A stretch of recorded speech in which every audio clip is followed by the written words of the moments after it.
Hello everyone, Jules here. Today I'd like to talk about the Esoteric Bible, and by that I mean reading the Bible or approaching the Bible in an esoteric way. So I'm going to talk about which type of Bible to choose to do that, and I'm also going to talk about the connection between the Bible and how that informed the images of the Tarot and Christian and Hermetic Qabalah. So first of all, I'm going to talk about the types of Bibles that you can choose to read and approach the Bible in an esoteric way. Now, when I say esoteric reading of the Bible, I mean not the literal meanings.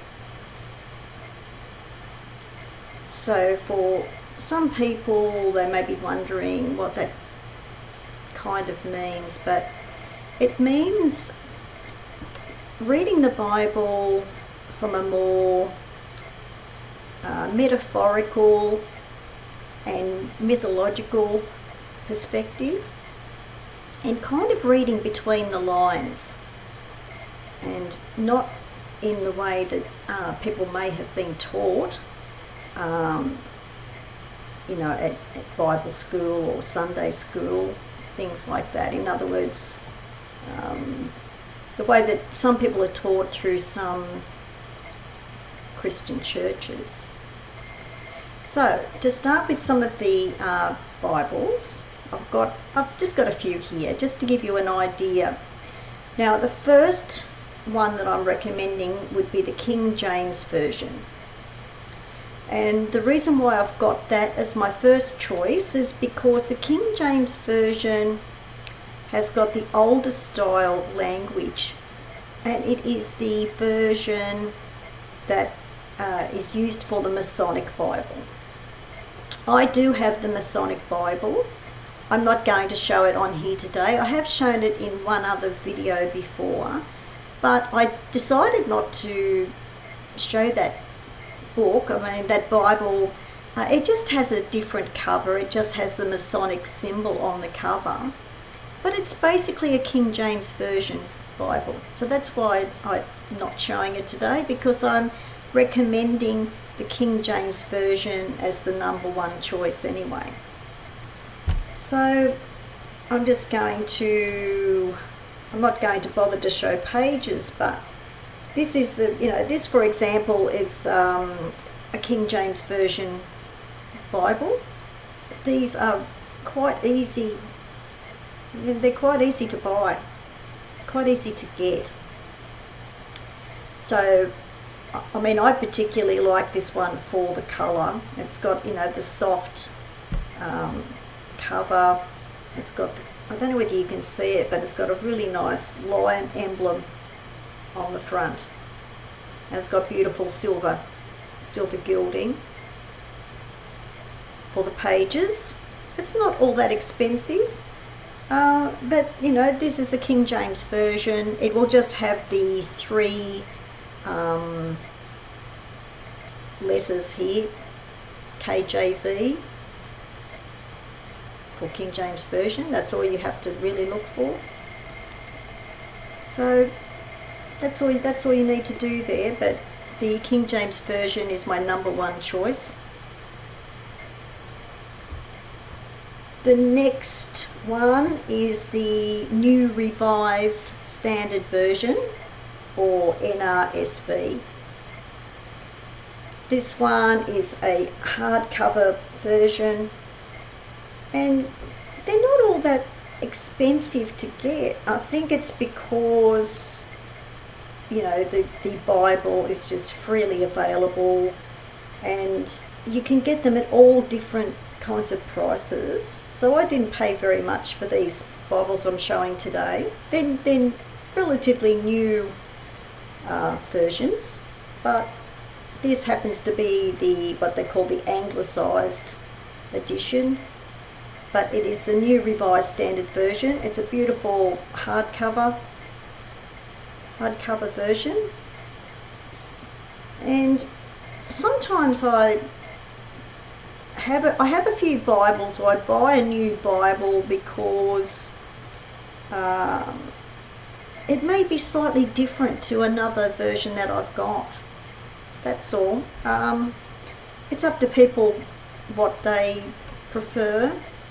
Some people may prefer the New Revised Standard Version instead of the King James Version, but the King James Version is the most esoteric. So that's the New Revised Standard Version. And the third one I'm showing is the English Standard Version. So this one, I hope you can see it, it just says ESV here for English Standard Version. This has got a nice soft cover. It's got the beautiful silver gilding again. I quite like the soft covers. I must admit that they are my thing. I quite like the soft covers. So this again, it's just the English Standard Version. I quite like the language of this one too. I probably prefer the English Standard Version a bit above the New Revised Standard Version. The English Standard Version is probably my second to the King James Version. So English Standard Version would probably be my second. New Revised Standard Version would be my third. Okay, so they're just the three main types of Bibles that anyone can get for an esoteric reading, an esoteric approach. The one type of Bible that I do not think is appropriate for this is the International Version.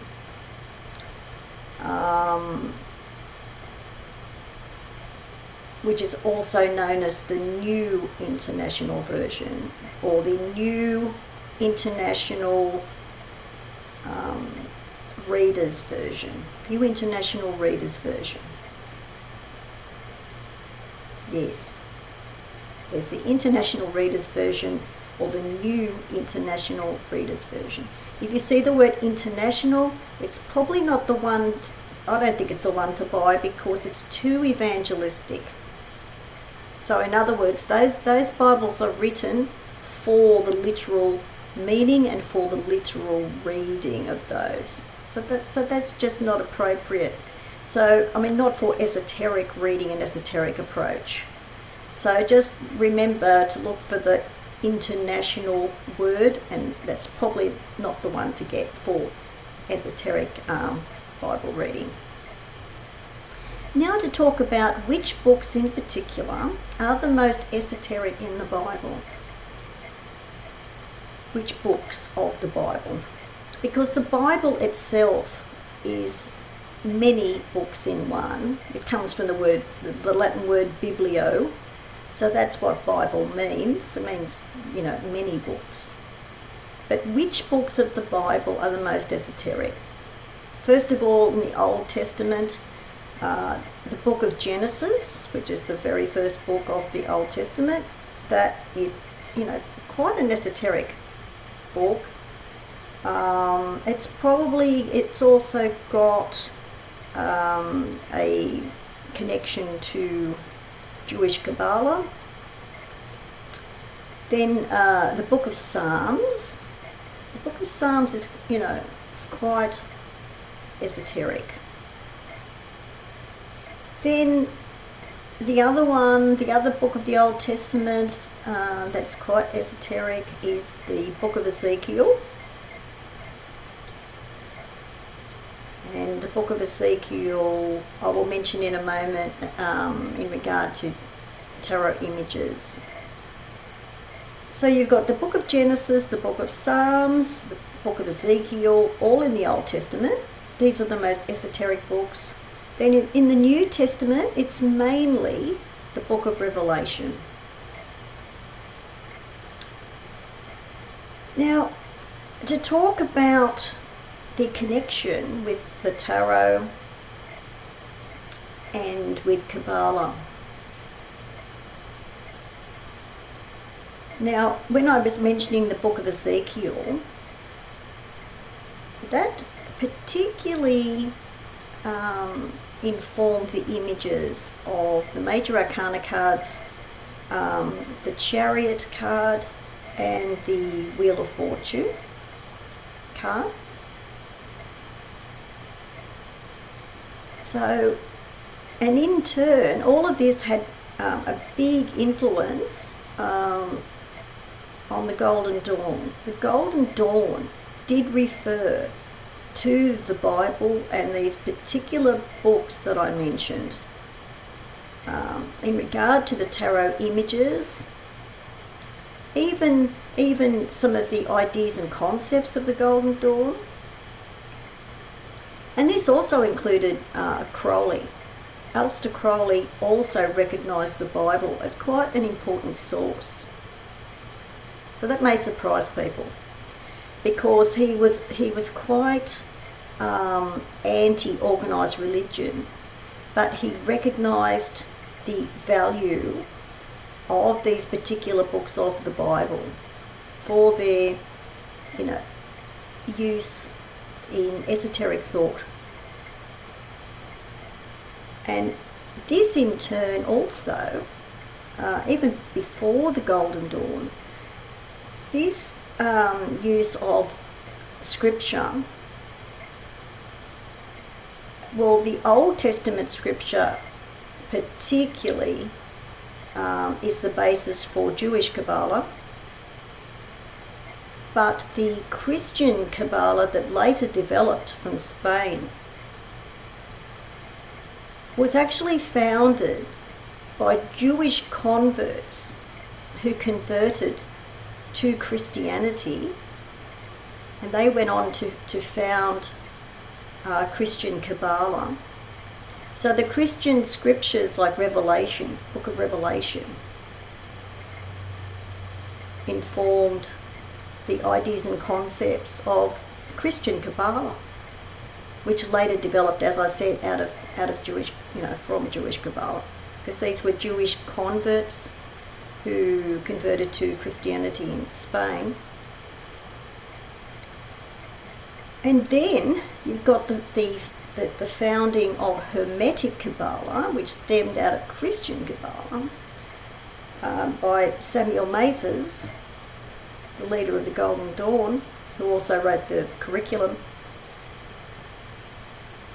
Was very much influenced by these books, and particularly the Book of Revelation. But even just before the Golden Dawn, these particular books of the Bible, of course, greatly influenced Eliphas Levi.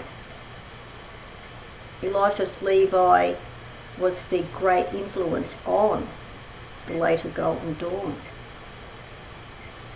So I wanted to talk about all that today, because I was meaning to make this video a little while ago, when I've been talking a few months ago about esoteric Christianity, and I have got a playlist for that on my channel.